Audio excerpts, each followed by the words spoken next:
Brooke looked at herself in the bathroom mirror. She was flushed and disheveled. She held her breath and stood completely still. She knew that the slightest movement, even the most insignificant thought, would make her stomach tingle, and her nerves, stretched so tightly, like a corset, would tremble. She inhaled. My nerves began to ring. She heard a sound in her head. He was loud. She broke eye contact with herself and looked over her shoulder at the reflection of the bed. It was a mess. Her husband lay sprawled among the tangled sheets. Brooke tilted her head, still watching him, and listened to the sounds. Through the ringing of her nerves, the sounds came to her quietly, like waves on the evening breeze. Slow, even breathing. Brooke smiled smugly. He got a good deal from her, and more than once. More precisely, more than twice. She always did this the night before he had to leave on business. She liked to send him away happy and full. She liked, a day or two after he left, to feel in the depths of her soul that trembling that occurs only after vigorous and repeated sex. Emptiness, pain, as if she carried a piece of him with her. And that was important. Continue to feel him while she flirts with other men, while she dances the dance of words. Brooke returned her attention to her reflection. She was amazed. Apart from her dilated pupils and the blush on her cheeks, she looked the same as always. Her hair, dark and shiny, reached her shoulders. Glossy waves framed her face, dark eyes, thick eyelashes, defined eyebrows, full lips and high cheekbones. Attractive, amazing. For some reason, Brooke expected her thoughts to be visible, in her eyes, on her skin, on her lips. She raised her hand and pressed her fingers to her cheek. She felt smoothness, warmth. Her nerves trembled and trembled. She felt sick from excitement. It was like first love, when the anticipation of meeting your loved one becomes almost unbearable. Fear, nausea, and trepidation at the same time. Emotions were running high, alive, floating, like the first blow when prohibited substances enter the bloodstream. A surge of strength. It was so long ago. It had been so long since she had felt this rush. Taboo excitement. God, how she missed this. Brooke looked at her husband again. Part of her wanted him to understand. She truly didn't want to hurt him. But the larger part, the honest part, knew it had to be illegal. She needed darkness. It bloomed in dark corners, in the shadows, in lies, openness, honesty, light, permission. They were her enemies. Brooke swallowed, testing her desire. Not for long. The last 6 months of seduction, of slowly building flirtation, were soon to be fulfilled. Months of words. At first, cautious and questioning, test of strength, and then a delicious, slow, sensual immersion. Dive into sexy words, seductive words, words that made her want to touch herself. Everything led to one end. Fulfillment of her deepest, darkest desires. Desires that her smart, funny, loving husband could never satisfy. And how could he? They were low. He was cultured. They were slutty. He was romantic. They were perverts. He was sophisticated. And she had to meet her husband the next morning for breakfast. It had been a long time since she felt like this. 5 years have passed since the last quenching of thirst. It was like the first time. Last time she became careless. Last time she forgot to be careful, and her husband found out about it, and she hurt him. She almost lost it. It took years to regain his trust. This time she won't let that happen. This time she will be smarter, more cautious. Brooke smiled at herself in the mirror. Thank you, Ashley Madison, for providing a safe place for people like me to meet like-minded people. Brooke closed her eyes and imagined her word dance partner. He was handsome, sexy, reminded her of her husband, a little darker, a little rougher, and much more dangerous. She liked it. She loved this feeling, fear, anticipation, opportunity to be discovered, acceptance of the forbidden. All this, she was Suzette, crepe Suzette, flaming and ready to be served as the most delicious dessert. Brooke was so glad that her future lover was persistent that he took the time to overcome her doubts. Look after her. This should have made the end of their dirty dance even sweeter. Hunter thanked the gods once again for Ashley Madison. This made choosing his prey so boring and easy. When your prey is cheating wives, where else to go but the biggest, most degenerate site of cheating sluts on the planet? He looked at the profiles of the 3 ladies of questionable virtue he was currently following. They all fit his profile. Brown hair that barely reached his shoulders, dark eyes, curvy hips, round buttocks, and large breasts. Just his taste. The hunter wondered which of the 3 would be the first to succumb to his base desires and become his 6th victim. The 5th was only 2 weeks ago, but already now the desire to see how the light disappears from the next lying eyes when it strangles them was becoming more and more unbearable. He took a sip of the bourbon, swirling it around in his mouth before letting it run down his throat, enjoying the burn as he made a bet with himself about which lady it would be. Will it be the one who calls herself Karen? Despite the fact that he had been corresponding with her for only a few days, the girl was hot-tongued. He suggested that he was not the first participant in her rodeo. Less than an hour had passed before he allowed her to look at his photograph. Well, he called it his photography. It was actually someone more attractive, more beautiful than him, but by the time someone like Karen finds out about it, it will be too late. Too late. During the first conversations, he allowed the potential cheater to direct the conversation. The decision about treason should have been theirs.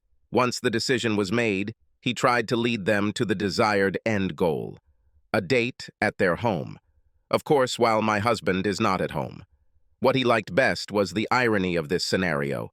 The realization that they are dying on a carefully prepared marital bed, and not having sex on it until they are stupefied. Delightful for him. Not at all amazing for a cheater.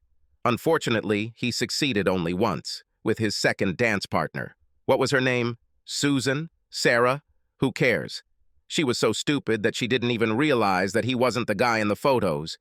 He left her on the bed while he took the suitcase out of his car, which was parked in the garage, and then, going room by room, he deleted her online life. The computer went first, then her tablet from the bedside table, and her phone from the charger in the kitchen, thus removing all electronic traces of herself. Don't make it easy for the cops by giving them your hard drive to search or your browser history to track. They will know about it when it is ready. He put the suitcase back in the trunk and then pulled out a bottle of bleach, gloves, a trash bag, and a small vacuum cleaner. Starting in the master bedroom, he removed the sheets and made the bed with a fresh set. He washed glasses and vacuumed floors, as well as furniture, even those that he did not touch or sit on. You can never be too careful. 3 of the remaining 4 were not as stupid as number 2, but not the smartest either. Instead of meeting him somewhere public and neutral, somewhere safe, they showed up to his motel room like lambs to the slaughter, their minds clearly dulled by lust.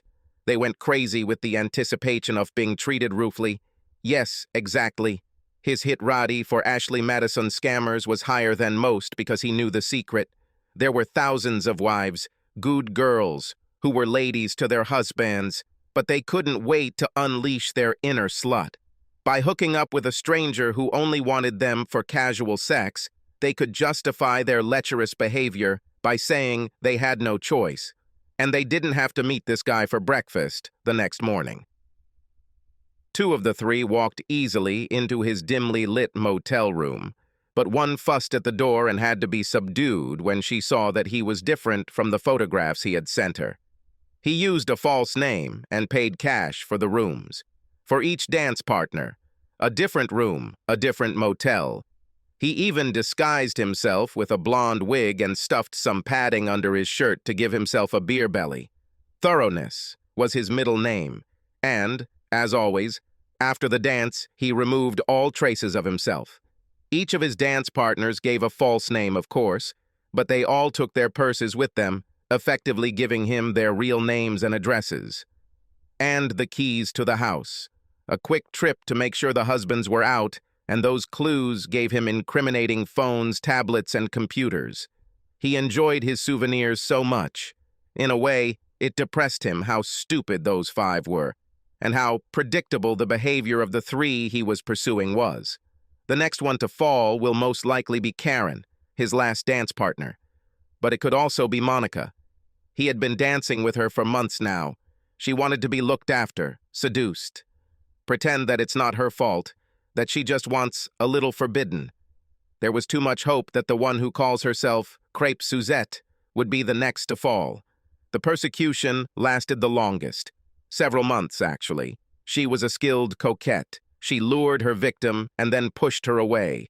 She painted pictures with her words. She kept dangling carrots, making promises, reassuring her that she was just waiting to make sure her good old hubby didn't catch her. Suzette said she was interested in a long-term romance. She had a long list of kinks she wanted to work on. She described them in vivid detail. The question was, would her kinks mean that she would want her lover to take her in her marital bed when her husband was away? He thought that the likelihood of this was high. What did she write? That's right. There is nothing better than doing dirty things in the marital bed.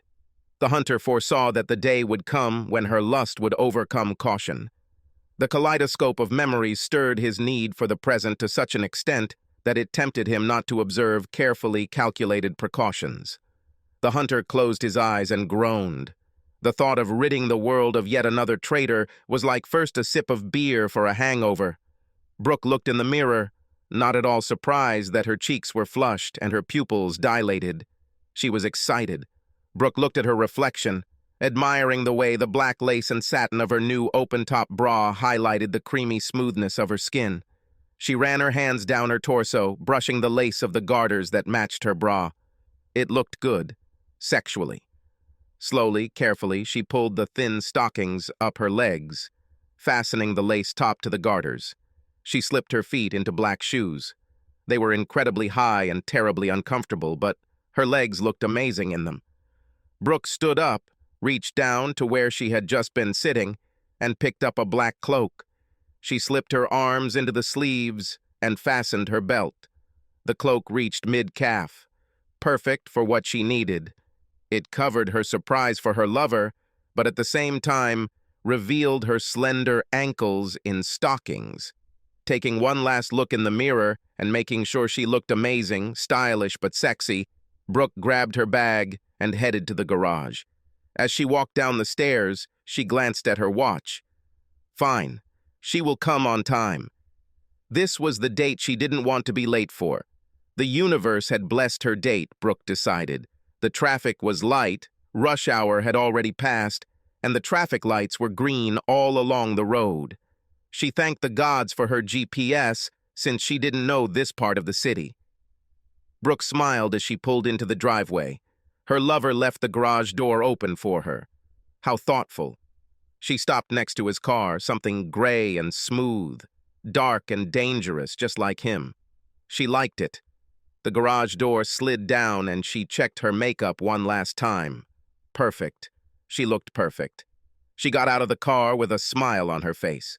Her heart was pounding in anticipation. Her stomach fluttered. She turned towards the sound of the inner door opening.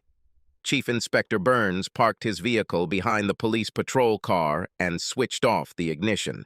He sat with his hands on the steering wheel and gathered his courage. Despite 25 years in the police force, 15 of which as a detective, crime scenes continued to pose a challenge to him. Violence, lost lives, lives cut short, the pointlessness of it all. It was worse, of course, when it concerned children, but any malicious death caused him an unpleasant feeling. It's not that he was squeamish. These were questions without answers. Even when the crime was solved and the criminal was behind bars, there were always unanswered questions about the matter, about the reasons, and also those that no one, not even the killer, could answer, those that concerned the future of the victim. Burns sighed. He wished he could still lie in bed with his wife, cuddled up to her in the pre-dawn grayness breaking through the cracks in the curtains. He liked to listen to her slow, calm breathing as she slept. Their rhythm calmed him like nothing else. Kat was his anchor. She gave meaning to the madness that was his working world. She and the children. He was awake when the message arrived. No matter how brief it was, it still made him curl into a ball. Another victim. He swore under his breath, cursing the killer, cursing the lack of evidence, lack of progress in the investigation. He hoped that the latest victim would provide at least some clue. With one last deep breath, he brought his mind back to the present, climbed into the passenger seat, and grabbed the tray of coffee and bag of donuts. Breakfast of champions. Getting out of the car, he paused for a moment, fixing his coffee and donuts. He was trembling. He was glad that he had put on a thicker coat. There was a chill in the air. He walked past a handful of officers lined up searching for clues and headed toward a log cabin nestled in a clearing. He didn't envy the search engines. The morning fog did not make their work easier. He studied the hut as he approached. It was small, perhaps just a few rooms. Apparently, it was used to take a break from the trappings of modern city life. He saw that the door was open, and from inside came the sound of muffled voices floating in the morning air. One more step, and he was standing in the doorway.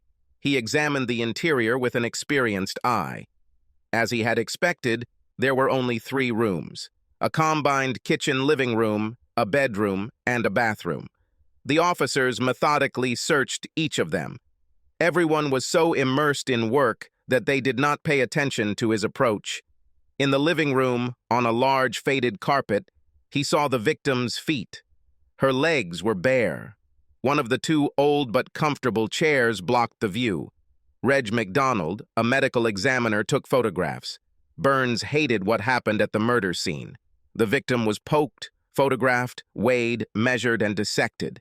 It seemed like an insult to the victim. Another humiliation. But the dead are powerless. They have no voice, and only in the invasion of their remains is it possible to find justice for them. Burns entered the room. He walked over to the small dining table that doubled as a cutting table in the kitchen and unloaded a tray of coffee and a bag of donuts. Taking coffee and a donut for himself, he headed towards the victim. "Good morning, Reg." Reg raised his head and smiled. It was not a happy smile, more like a greeting to a familiar colleague. "Good morning, Alistair." Chief Inspector Burns smiled back. "There's some for you too when you're ready," he said, pointing to his coffee and donut. "Thank you." "Damn, I hate that smell, Reg. It's enough to make a guy skip breakfast." Despite his words, Burns bit into the donut. Reg didn't need to know that the combination of sugar and caffeine helped calm his stomach. "You get used to it." "How long?" "Faster than you get used to the smell?" Burns saw that Reg was teasing him. "Ha ha ha, time to die." Reg chuckled. Dark humor has been a coping mechanism used by many crime scene investigators. It's hard to say, but judging by the decomposition, probably 10 to 12 days. "Are there any signs of rape?" "I won't know until I get her to the lab and run tests." Both men fell silent. Burns sipped his coffee, grateful for the warmth, and munched on his donut. "He was good. I'll have to remember the bakery." He studied the scene. The woman was not wearing shoes, but otherwise appeared fully clothed. Her dark brown hair flowed around her head like a halo. The scarf, the likely murder weapon, hung loosely around her throat, looking harmless. That something so soft and even sensual could be used so cruelly amazed Burns. It looked like she was styled deliberately. Her arms and legs, the angle of her torso, the fan of her hair. It was all too perfect to be natural. Burns suspected that she was similar to previous victims, and that tests on her skin and under her fingernails would show that she had been scrubbed with bleach. It is even possible that the dress she was wearing was not her own, that the killer dressed her in what he brought with him. At least one of the previous victim's husbands said he never saw the outfit his wife was found wearing.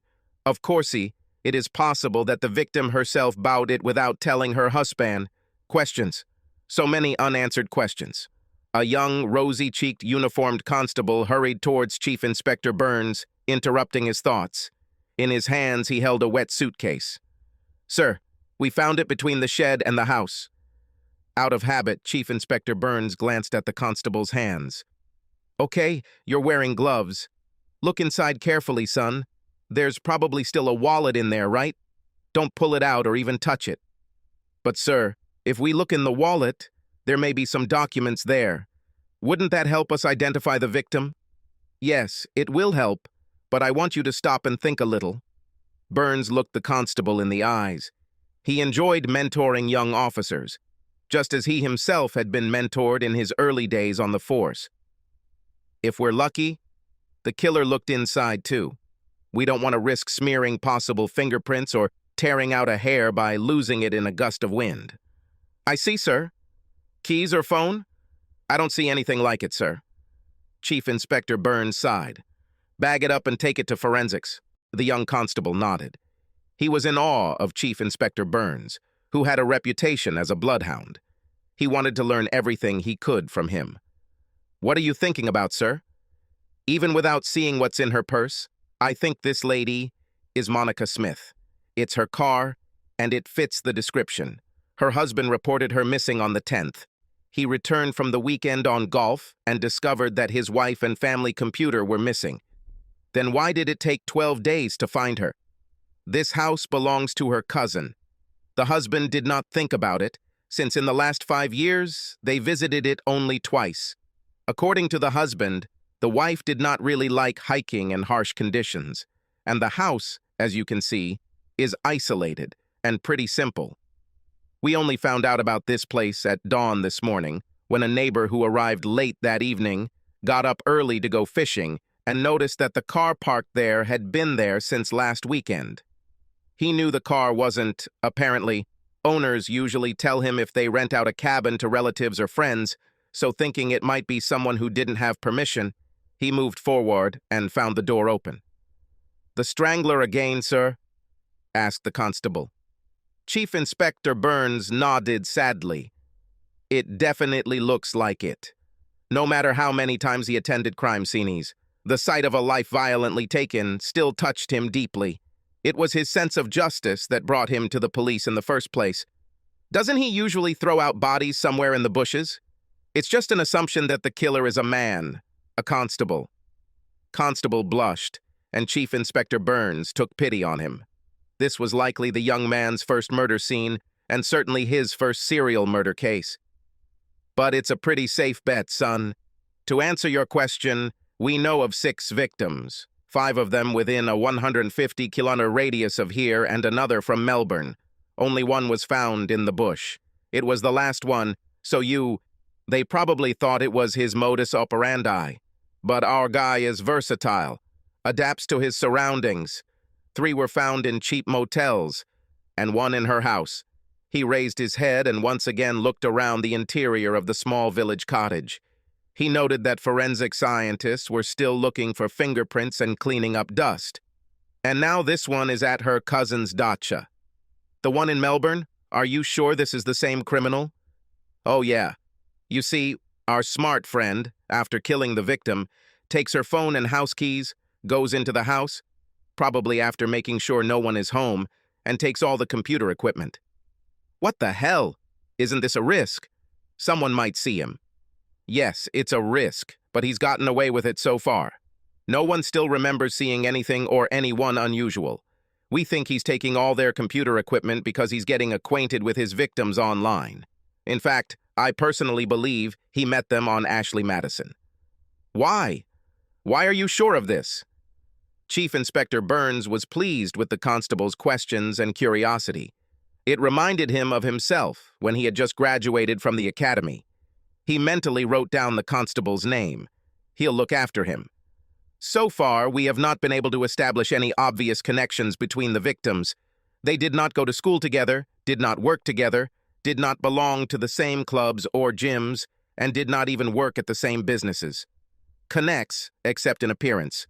But if you look at everything that unites the victims, you will see that they were all between the ages of 25 and 40. They were all married and had no children. And they all died when their husbands were gone for at least one night. Not only that, not one of them told anyone, not their husbands, not their co-workers, not their friends, not their neighbors, that they were going somewhere or seeing someone. This is unusual. What can you assume, Constable? Looks like they might be cheating on their husbands, boss. Burns nodded, pleased. I think so too. So, the next step. If you don't want to risk being seen with someone at a bar or club, where will you find them?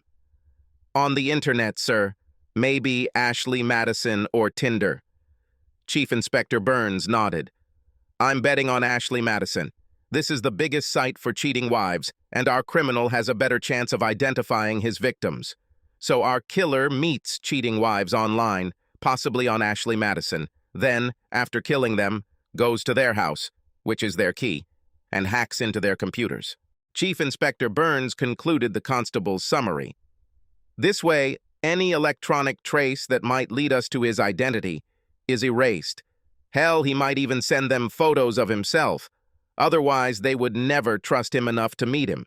He meets them where that may have been where they were killed, but he may also have met them first in a club or bar.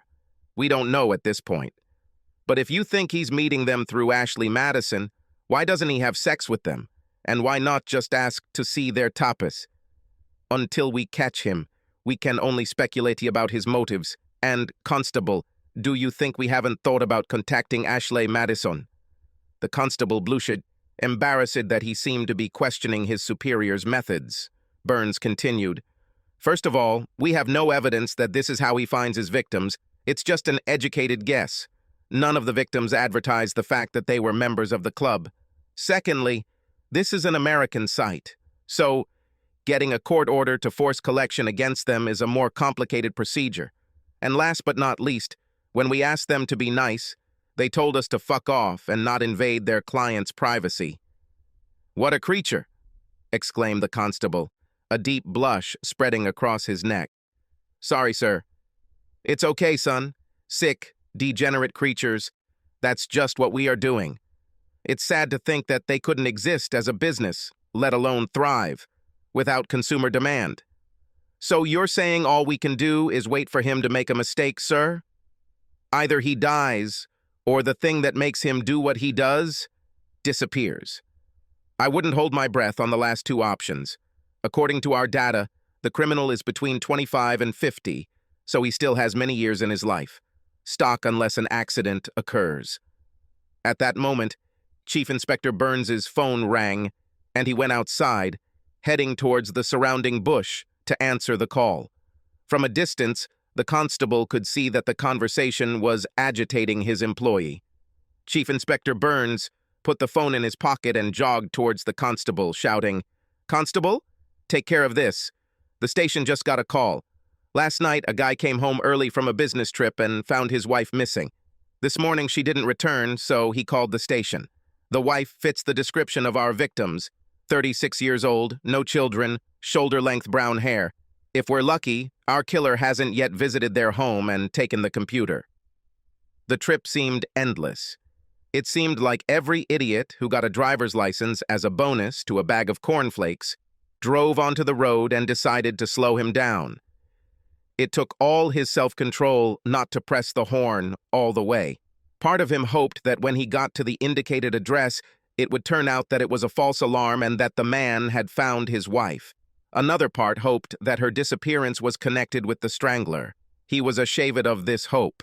This hope would mean another death, but he desperately hoped for a breakthrough in this matter. So far, they had nothing. No DNA, no fingerprints, no fibers, no witnesses, nothing. He stopped on the side of the road and turned off the ignition.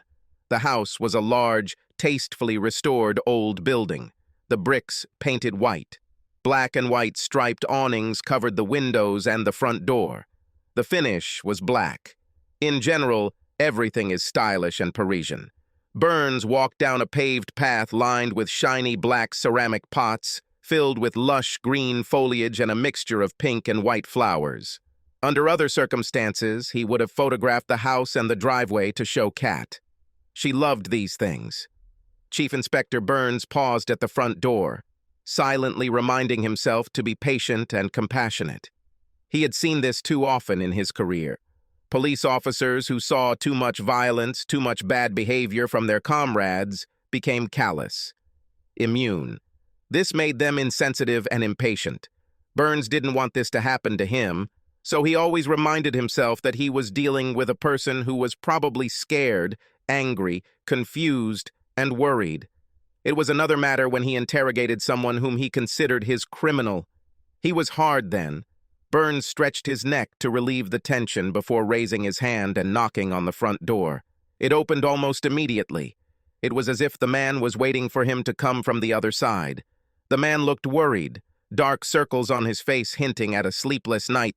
His eyebrows were furrowed and his hair was tousled as if he was constantly ruffling it with his hand.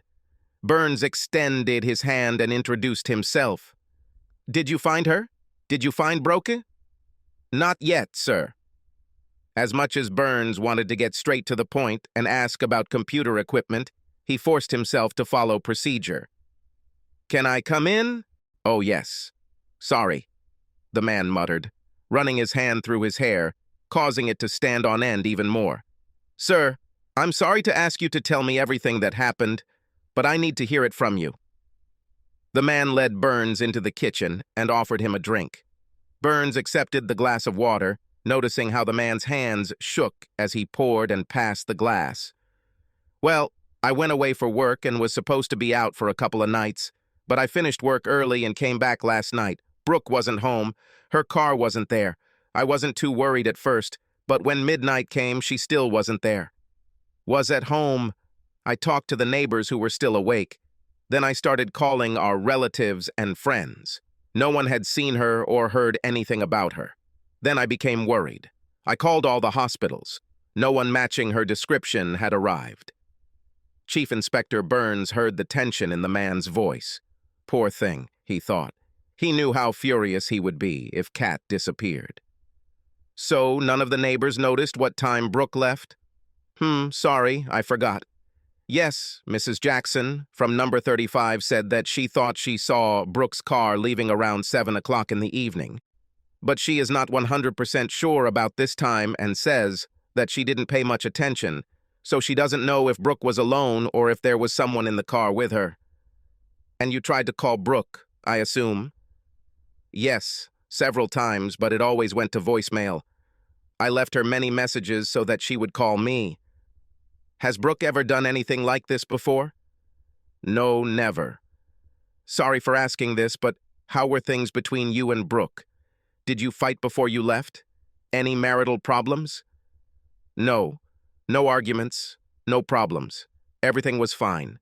She kissed me goodbye and waved to me, just like on any other work trip. This may seem a little strange, but I want to ask you if your wife's computer or tablet has gone missing." I don't know. It didn't even occur to me to check. I only checked her purse and clothes. Her day bag was missing, but everything else in our bedroom looks fine. I don't think her stuff was missing." Chief Inspector Burns tried to contain his excitement. "Do you mind if we check that all your computer equipment is still there? This is important." "Fine." The husband looked embarrassed, but led us into a small but tastefully furnished office, where a computer stood in a place of honor. Burns wanted to scream with joy. Finally, a breakthrough. "I need to take this computer to our IT team. Does your wife have a tablet or iPad? If so, then we will need them too." The man left the room to retrieve the iPad, which he said his wife used to read and watch movies. Burns put on gloves and carefully began to disconnect the cables. "Why is our computer and Brooke's iPad important? How will this help in her search?" Burns looked up. He couldn't help but notice that his husband had turned pale and was staring at his gloved hands. "She is dead?" he whispered.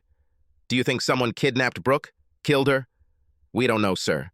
But one possibility is that Brooke contacted someone online who convinced her to meet him. We won't be able to confirm that until we look into your computer. That's not the only line. Our investigation, we are doing everything possible to find your wife." Burns felt awkward, but didn't want to tell the man that, based on the other victims, there was a strong possibility that his wife was not only cheating on him, but was dead. Until they found Brooke's body, there was hope. There was a possibility that the similarity between her appearance and that of the other victims was a coincidence. "Is there anyone I can call to get in touch with you? Relatives or friends? Anyone you could stay with?" The guy shook his head. "I don't want to leave the house in case Brooke comes home. I'm sorry, but I have to ask this of you. There are a few more questions we'd like to ask, and we have some sketches we'd like you to look at. Images? Who? Sex offenders. Burns watched as Adam's apple rose and fell, and his eyes watered. As Burns had seen hundreds of times before in 100 other murder investigations, the man began to blink rapidly, trying to push his fear inside rather than give in to it in the presence of another person. As a result, the man's face became even paler. Chief Inspector Burns turned and walked towards his car with the constable to give the boy time to get his emotions under control. This was often the kindest thing to do. Burns felt ashamed of the relief he felt when he returned to the living room to find the man looking pale but calm.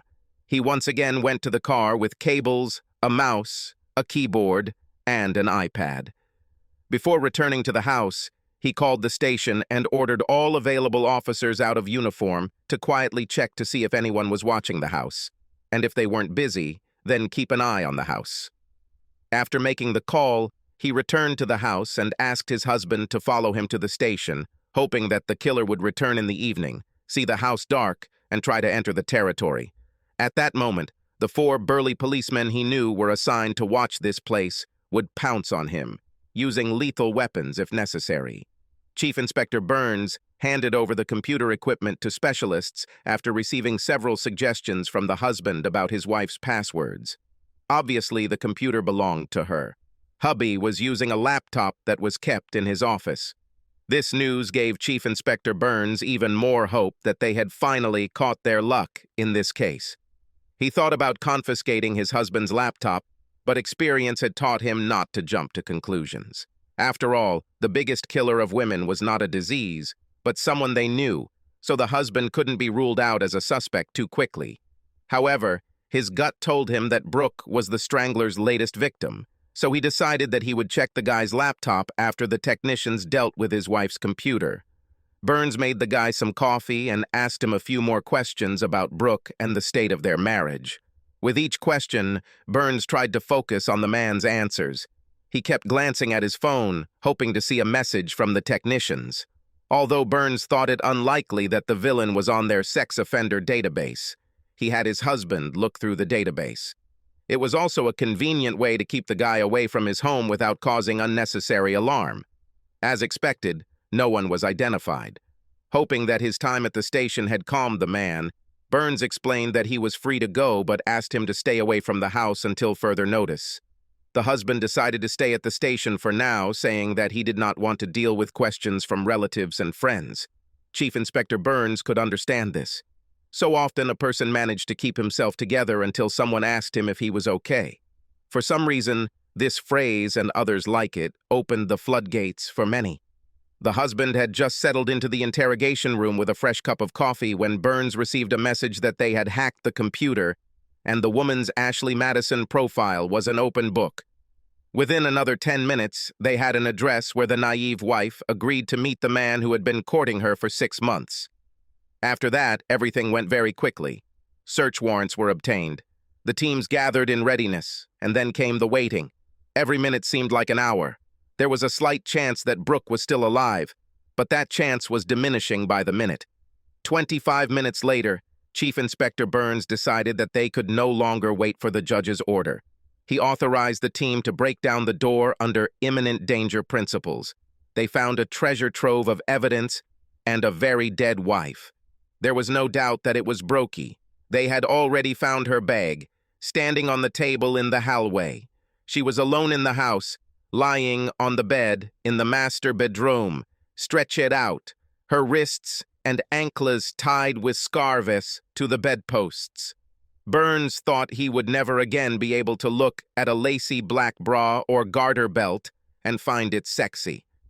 The girl had a bandage covering her eyes, and the detective was glad that someone else would take it off.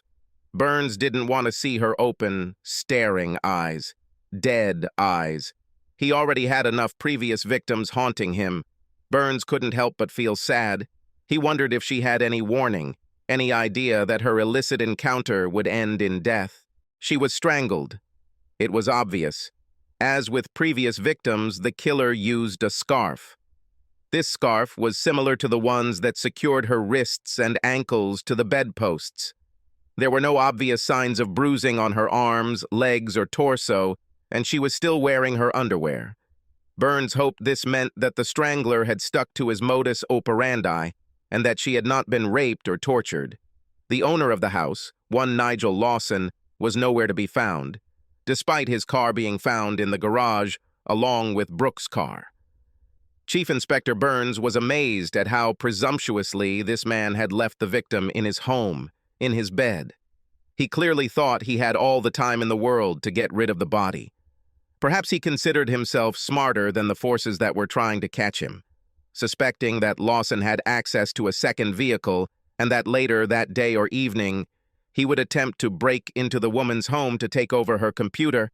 Detective Chief Inspector Burns radioed to the officers monitoring the victim's home to be on alert. Afraid to do it himself, Burns sent Sergeant Moira O'Connell back to the station to inform her husband. Many times during his career, he had to deliver bad news, face-to-face with parents, husband, son. He saw that look, pleading eyes that begged him to say it was a nightmare. Not true. Error. He witnessed immeasurable grief. I saw understanding, awareness in their eyes that their lives had changed forever, that they would never see their loved one alive again. They will never drink coffee together again. They will never laugh at a common joke. He hated witnessing this level of pain. He felt like a bystander, powerless to help. He hated feeling useless. Every time responsibility fell on him, he tried to think of something comforting, but the words did not come. He always returned to time-worn cliches. Burns knew his job was to be part of the wailing sirens and the crime tape. His only help to his loved ones was to find the culprit of their grief. He did this to the best of his ability. Besides, O'Connell was as good a police officer as one could hope to find. When you work with a woman, it says something when you don't notice her appearance, just like you don't notice a guy's appearance. And Moira was a beautiful woman. He knew this from the annual policeman's ball. She was smart and didn't take crap from anyone, but for all her toughness, she knew how to deliver bad news. Burns told himself that she would do a better and kinder job of informing her husband than he would. In addition, men are better at accepting bad news from a woman, as his years in the police force taught him. They had a photograph that the husband had provided earlier, as well as a woman's purse, so they were confident that the victim was Brooke, but the coroner would require 3 forms of identification, so the husband would soon have to attend the identification parade. Burns knew Moira would do a good job of preparing him for this traumatic experience. While he was asking all the usual questions to the crime scene guy, whom Burns didn't know very well since he was a rookie, Moira informed him that the woman's husband had taken the news stoically but poorly, refusing any consultation. He said he needed air and went for a walk, promising to be back within an hour. Senior Inspector Burns coordinated a search of the house for new evidence. It didn't take long for Mr. Lawson to get his computer up and running. Burns could have kissed the young constable who told him this. The case, which had been languishing for lack of leads, was now awash with them. The computer was packaged and immediately delivered for examination. A few minutes after the computer was sent away, another discovery was made in the guest room. 6 identical carry-on suitcases were stored in a built-in closet in the room. Each suitcase contained a collection of computers, tablets, and phones. Lawson made it easier for them to find evidence in the case. The guy clearly kept the computer equipment as trophies.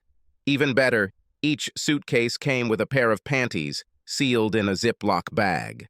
Burns was confident that the DNA would match that of their victims. Burns began to breathe a little faster, with a hint of rush as he exhaled. Almost laughter. Almost a cry of triumph. A search of police records revealed that Lawson was issued a license to carry a pistol, but no weapon has yet been found. There was also no information regarding his supposed second vehicle.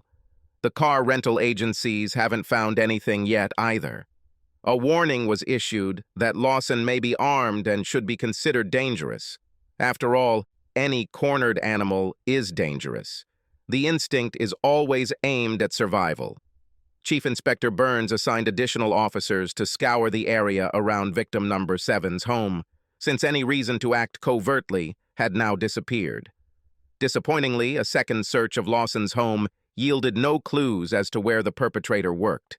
No empty suitcases were found either, so Burns sent 2 detectives to check all the stores and department stores that sold items of the same brand as those in the guest room. You never know when you'll get lucky. Lawson may have been purchasing a bag for Brooke's belongings. By 7 p.m., Lawson was still at large. His home was dark. The police had completed their search, and forensics had collected everything they needed. Later, Chief Inspector Burns would reproach himself for not leaving instructions for the second capture group earlier. The gap between the forensic team's departure and their arrival allowed Nigel Lawson to sneak into the house through the back door. Perhaps he was alerted by the damage to the front door. All Chief Inspector Burns knew was that as he entered the back hallway for a final check before leaving the house to the raiding party, he was confronted by Mr. Nigel Lawson holding a pistol pointed at his chest. Burns quickly jumped through the doorway, years of training helping him out. His heart was beating wildly, but his hands were steady. Knowing what this sick bastard had done, these women may have cheated, and as disgusting as it was, they didn't deserve to die for their sins. And knowing how desperate Lawson must be, Chief Inspector Burns missed the usual warnings in the end. After all, there were no witnesses, and again rushed into the hall, crouching, catching Lawson by surprise. Lawson fired in a frenzy, hitting the wall well above Chief Inspector Burns's head. Without hesitation or remorse, Burns returned fire, firing 2 .38 caliber bullets into the middle of Nigel Lawson's chest. Lawson was dead before he hit the floor. Burns approached the man holding a gun in his hand. He looked down at Lawson's surprised but unseeing eyes. Still looking at Lawson, he called the station. Burns waited for the recently departed employees to return. He couldn't stop looking at Lawson. The guy was ordinary. Handsome, yes, but ordinary. Dressed in a business suit, clean-shaven, fashionable haircut. If you met him on the street or in a club, you would not have guessed the evil lurking in him. Somehow this didn't seem right to Chief Inspector Burns. Evil should be like in cartoons, where the villain is always easily recognizable. It should be written on them. But that was not the case, usually not. Most often, evil was clothed in ordinary colors familiar to the crowd, and sometimes even in beauty. Seductive, alluring, like a beautiful flower that hides poison in its core. The sound of a siren broke his thoughts. He was glad. He just wanted to go home and hug his wife and children. It turned out that Chief Inspector Burns had found a gold mine in each of the suitcases. They actually contained the victims' computers, and each of them had an Ashley Madison account where they corresponded with Nigel Lawson in different guises, but all with his photographs. DNA from the panties also matched the DNA of the victims. Lawson's computer was another matter. It, like the victims' computers, showed that he had an Ashley Madison account, but, unfortunately, it only contained information about his last victim. They later suggested that he opened a new account for each victim, one for every hunt. The investigation also later established that Lawson was in Melbourne on business at the same time as victim number 3 was killed. The husband of the 7th victim of the Ashley Madison killer, as Nigel Lawson was later dubbed in the press, walked around the corner of the police station, wiping his eyes. He felt exhausted. He found a small park and sat on a bench in the sun, leaning forward with his elbows on his knees. Brooke was dead, gone. He will never see her smile again. He looked at his hands. They were shaking. He noticed how the sunlight highlighted the fine hairs on the back of them. He straightened up and raised his hands, clenching and unclenching his long fingers, trying to imagine how they were squeezing the scarf wrapped around the thin throat of his cheating wife. He tried to imagine them tightening the scarf until there was no breath left in her. He trembled, and his mouth tasted of bile. The thought made him nauseous. Then he realized that his irresistible desire died with Brooke. The hunter has taken his last victim. He backed away, his chin dropping to his chest. Relief washed over him. It was all over. It's finally over. 5 years earlier, Brooke had cheated on him. With this discovery, he learned something else. Betrayal does not kill like a bullet to the heart or brain, and it should. It felt like death. Even now, he remembered this pain, the feeling of betrayal that pierced to the depths of his soul, the agony, the rage. Yes, rage. It was all-consuming. She deprived him of sleep. She haunted him every waking moment, inexorably, and always questions. Questions that will never be answered, at least not adequately. Why? Why did she betray him like that? He will never know the real reason. He knew that all the reasons she gave him were tainted by lies. How could they not be? Her answers had a specific purpose. She wanted his forgiveness. She wanted to stay married. At that time, against his better judgment, he allowed himself to be persuaded by those around him to take her back. Give her a second chance. His love for her made him weak, vulnerable, and too open to their arguments. Everyone makes mistakes, they said. She loves you, they said. She's devastated that she hurt you, they said. Ask yourself, they urged him, are you better off with her or without her? Deep down, despite the love, he knew that this was not a mistake. She was spoiled. She'll do it again. It will only be a matter of time before the other shoe drops, before what's left of his heart is destroyed. And that's why he kept an eye on her. On two levels, one is obvious and the other is much more subtle. He hated it. This offended him. That wasn't who he was. And yet he did it. For years. As if taking bitter medicine, he watched her every step, every call, every message. Oh, how he hated that this was necessary. Hated her, knowing she couldn't be trusted. That she would betray him again, will hurt him again. A year ago, thinking he was wrong, hoping he was wrong, he made a grand gesture over dinner at a posh restaurant, announcing that he was canceling all the obvious checks he had been doing.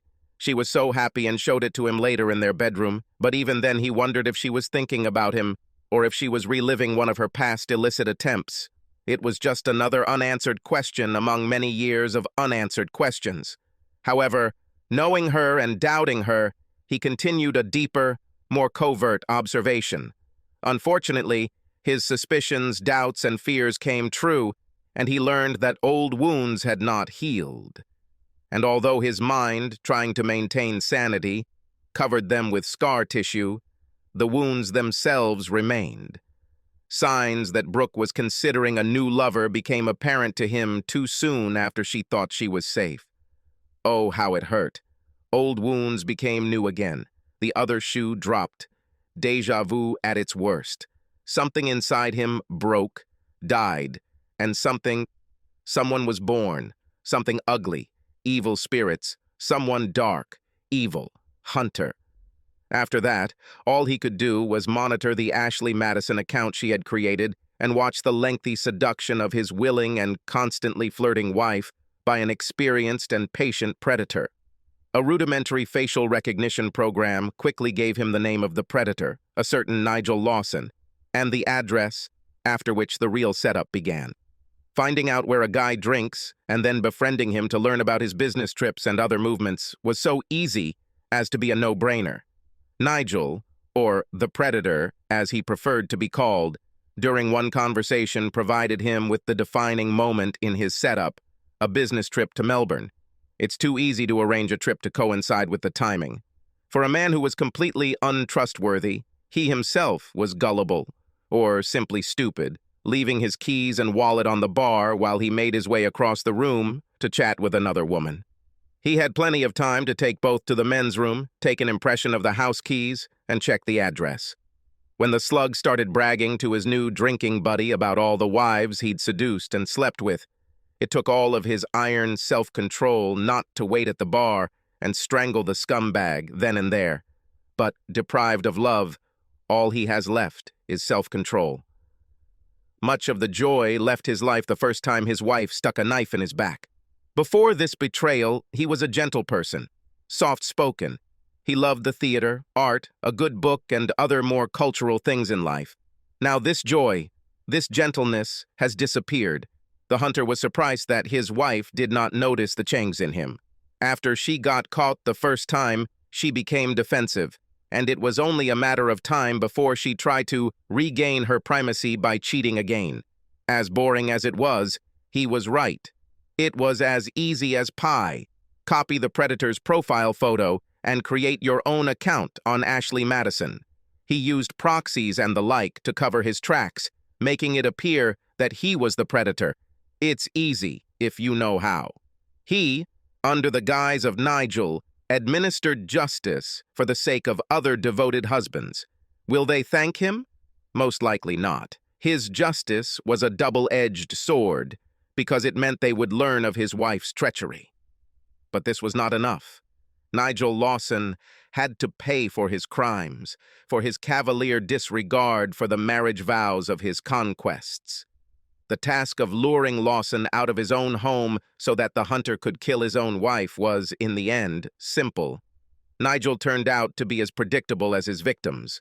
All he had to do was create another profile on Ashley Madison, this time as a woman under the name Brandy.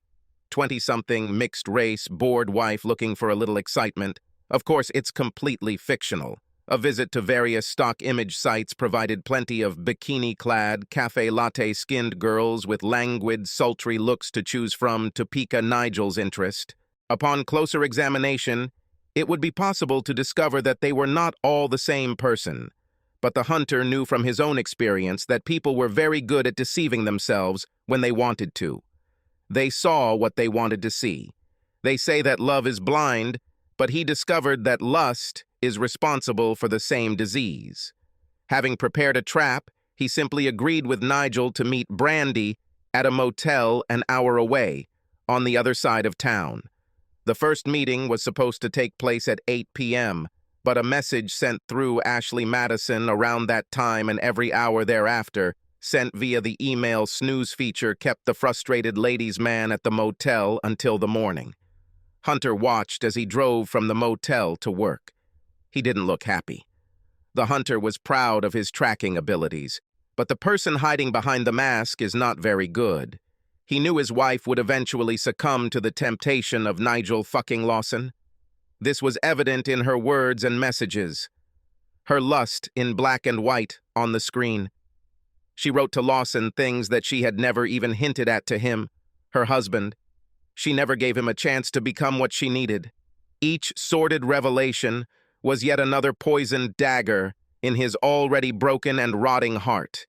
He had to kill her, a version of her, over and over again. It was the only thing that helped cope with the pain. Fury. They were also traitors, killers of their husband's love, their trust, just like Brooke. But this had to stop. Brooke. How easy it was, after all, to lure her to Lawson's house. It only took one message. He pretended to be Lawson. "It's now or never," he said. She arrived practically running. She boldly drove into the garage. She came out from behind the wheel, smiling and confident, like a model. But her smile did not last long. Not for long. All she wore over her slutty underwear was a cape and high heels. She came ready for sex. In the end, she turned out to be a cliché. The rage he'd felt when he saw her, eager and anticipating as she turned to face him in Lawson's garage, rushed through him, but he pushed it away. Time has passed. It was all over. He was a free man, free in every way, free from coercion to punish, free to live your life. Now, for the last time, he mentally went through the puzzle pieces he had provided to the police, looking for flaws that could lead them to him.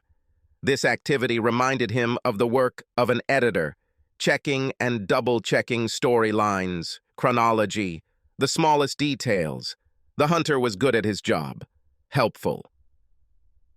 Sergeant Moira O'Connell told him they were keeping an eye on Nigel's house, probably hoping the news would reassure him. He knew from Lawson's boasts, when he was his drinking buddy in the pub, that Nigel had a gun. The hunter could only hope that Lawson would act in accordance with his arrogant macho nature and be shot in a shootout with the police. But, on the other hand, the alternative in the form of his long and unhappy life in prison was also very attractive. The hunter nodded. Any of the options would suit him perfectly. At that moment, Hunter's phone rang, and he leisurely reached into his trouser pocket to take it out. "Hello, Brown Publishing Service, this is David Brown." Subscribe to our channel so that your second chaff doesn't cheat on you, and go ahead and listen to the next story, because this story is nothing compared to the next one. If you're under 18, don't even think about listening to the next one.